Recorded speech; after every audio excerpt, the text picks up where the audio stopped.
Hello and नमस्ते everyone. आज फेरि पनि म जाँदैछु सेवा अनि म चाहिँ पुगिसकेको छु जिङकिङको नङथुमै। यो अगाडि देख्नुहुँदैछ यो चाहिँ नङथुमै स्पोर्ट्स क्लब हो अनि यो ग्राउन्ड चाहिँ फुटबल ग्राउन्ड हो।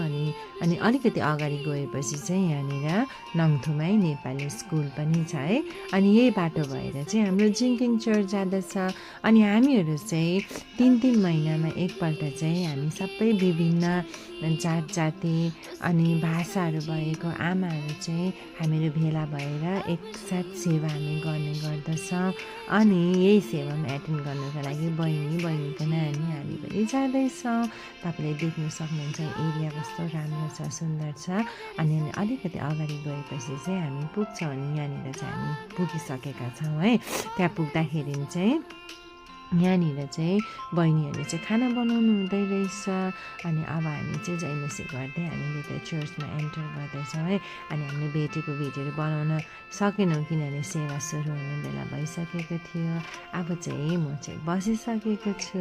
अब यहाँनिर चाहिँ हाम्रो आराधनाहरू सुरु भइसकेको छ। आमाले यति मजाले आराधना गर्नुभयो अनि परमेश्वरको प्रेजेन्सलाई हामीले पायौँ। अनि यहाँनिर चाहिँ वचन सुरु भइसकेको छ, तपाईँले देख्न सक्नुहुन्छ। अनि हामीले सकेर हामी ग्रुप फोटो पनि खिचिहाल्यौँ। अब चाहिँ टाइम भएको छ खाना खाने। अनि म र मेरो साथीको लागि चाहिँ मैले खाना थाप्दैछु। तपाईँले देख्न सक्नुहुन्छ एकदमै मिठो उहाँले भोजनहरू तयार गर्नुभएको थियो। अनि आज हामी आत्मिकी मन्नाको साथसाथमा शारीरिक मन्ना पनि भोजन पनि हामीले पायौँ। अनि हामी तृप्त भयौँ। अनि यहाँनिर बहिनीलाई मेरो ब्लगमा आइ भनिदिनु नि भनेको नि त उसले हेरेर हाँस्नु हुँदैछ है। अनि हेर्नु सक्नुहुन्छ सबैजनाले सेवा सकेर खानाहरू इन्जोय गर्नुहुँदैछ। अनि हामी सबैजना साथ बसेर हामीले प्रेमभोज गरिरहेका छौँ।